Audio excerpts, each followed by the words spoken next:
Hi, my name's Lily and this is the Literature Tutor.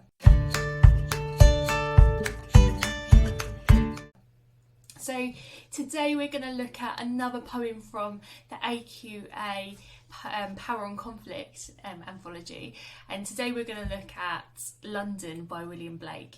A very interesting poem, has a really interesting contextual aspect, so if it does come up in the exam you're very lucky because you'll be very well informed on the context and how it links. What you'll find is that William Blake's London is a little bit different to the one that we know and love today, and we'll go through that. So I'm really looking forward to sharing this poem with you. What is romanticism? We spoke about romanticism in our last lesson and how it is not like this this slide. It's not all love hearts and flowers and Valentine's Day, which is coming up soon if you're watching this when it airs. Romanticism is a lot more like this. Imagine if you are riding your bicycle in the middle of a forest and you are admiring the nature around you, and that really is what romanticism was all the way back in Blake's day. It was more about enjoying nature, really conceptualizing nature into poetry, understanding its beauty and appreciating its beauty. We also last lesson talked about the sublime and how the sublime was an idea that was created during the Romanticism era, and it was the fact that although nature is beautiful, it's also very terrifying and scary. And the example I gave to you last lesson was a waterfall. How you can look at a waterfall and marvel at its brilliance, but also understand that it holds a lot of power and a lot of danger is involved with a waterfall. And that was the real conceptualising of nature in Romanticist poetry. Now, the people that wrote Romanticist poetry didn't know they were writing in the Romanticist era. It is a name that we give to this era as historians, as lovers of literature and art. So don't say that they knew they were writing the Romanticist era, they really didn't. So we're going to find that today Blake really guards nature. He holds it in very high esteem, and that he hates the fact that London has been tarred with an industrialist ideal, and that London has now been turned into a smoggy atmosphere, and that's what really upsets Blake. So it's really important that we understand Romanticism and how it links to this poem. So moving on to William Blake, he was a Romanticist poet, he was a painter as well, an artist, and he wrote a very famous collection of poems called The Songs of Innocence and Experience. And we'll move on to that in our next slide. But what you need to know about Blake is that he had a very idiosyncratic views of the time, which means that his ideas were very unusual. People didn't really understand him, didn't really get on with his ideas, and genuinely thought he was a little bit mad. Now, what are these idiosyncratic ideas? Well, he disregarded monarchy and he really disregarded religion. Although he respected the Bible, he didn't like organised religion in the same way that Percy Bysshe Shelley didn't like organised religion. He felt that it was very oppressive and it was kind of containing society. Now imagine how having these views at the time in which Blake is alive, it would be very shameful to have those views, because religion was such a huge part of being part of a society. So he really disregarded the oppression that came with the church at the time. And we'll see that in this poem, it is touched upon very slightly. Now we're going to move on to the Songs of Innocence and Experience. Now looking at the Songs of Innocence and the Songs of Experience. So this was a publication written by William Blake, and he also accompanied this publication with a collection of his own engravings that went with the poems. Now, I don't have many pictures on this slide of those engravings, however the picture that I do have is an example of how intricate his work is, and I really do encourage you, if you have the time, to go off, have a research and look at those engravings, because it feeds into the richness of your understanding of Blake and the contextualised aspect of the exam. Now, the Songs of Innocence and Experience are two separate texts, but they were meshed together in one anthology, and they represent two very different things, as you can imagine. The Songs of Innocence were a selection of poems that focused on themes of beauty and innocence, whereas Experience looked at themes of corruption.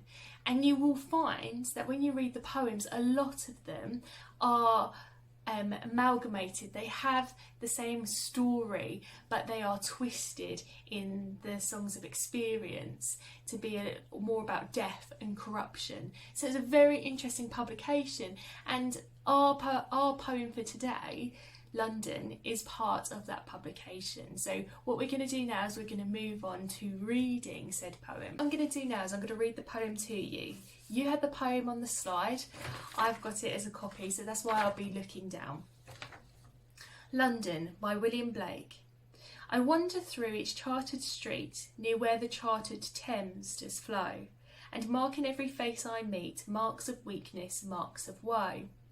In every cry of every man, in every infant's cry of fear, in every voice, in every ban, the mind-forged manacles I hear. How the chimney sweepers cry, every blackening church appalls, and the hapless soldier's sigh runs in blood down palace walls. But most through midnight streets I hear how the youthful harlot's curse blights the newborn infant's tear, and blights with plagues the marriage hearse. So what I suggest is you either listen to me read it again, or you read it again for yourself, and then we're going to do some annotation together. Okay, so let's start annotating this poem. London has a few key themes, and the ones I'm going to look at today are resentment, hopelessness and anger. And the poem is really about how Blake's London has transformed into an industrial state. He looks back on London as being something that has been transformed for the worse. He talks about chimney sweepers and the blackening church appalls, and what he's really trying to suggest there is that London has now become full of smog, full of darkness, full of smoke, where he thinks that, well, the society was never like that. It used to be full of nature, and he really resents the fact that London has changed. Now, I've said that he sees London as a society that has lost their way, and he really does. He longs for the old London, the natural London, the beautiful London, but unfortunately times have changed with industrialisation.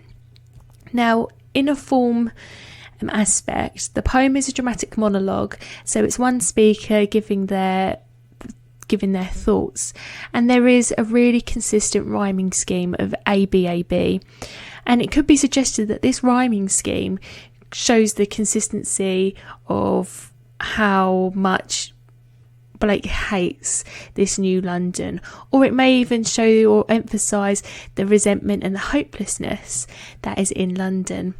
Now, I've underlined chartered. What Blake is trying to say there is that there is not one spot in the city that hasn't changed for the worst. And I've also underlined the Thames, because we know now that this is very much entrenched into London, as the Thames is a really big landmark. Now, in the last two lines of this quatrain, there's a repetition of mark.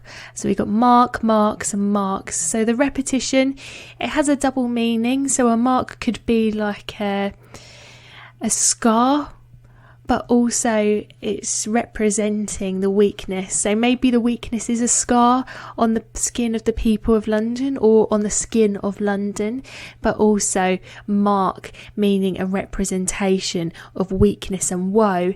And I've highlighted those words, weakness and woe, and the alliteration there really emphasises that helplessness and anger that Blake feels towards this new industrialised London.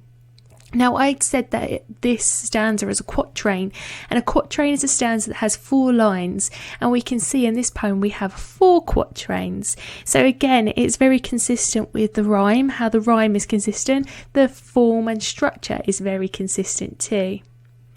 I'm underlining here or circling the anaphora in the first 3 lines. And anaphora is when a word or a phrase is repeated in succession. And in this case, we have the anaphora of in every, in every, in every. It could suggest that no one is left out, and it again filters into the idea that Blake is really trying to emphasise that London as an entirety has been changed. It is now in this heavy repressive state. Again, I've underlined influence and man. He's emphasising that everyone is affected.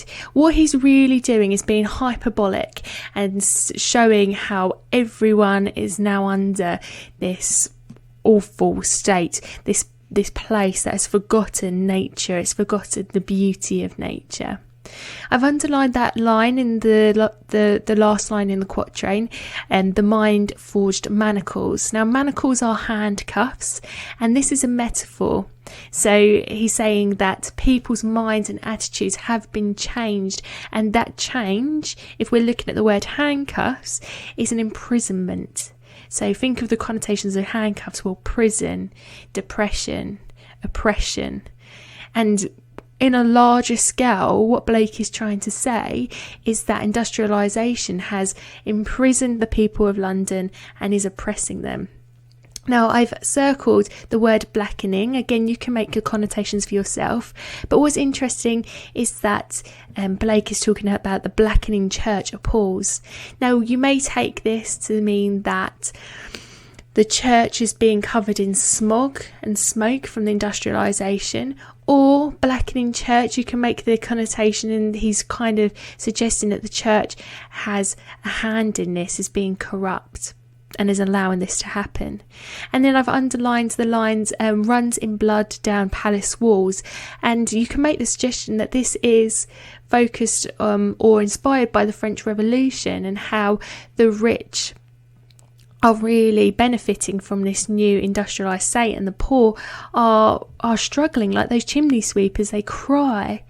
Are they crying because of the nature? Are they crying because of industrialisation? Well, Blake would agree.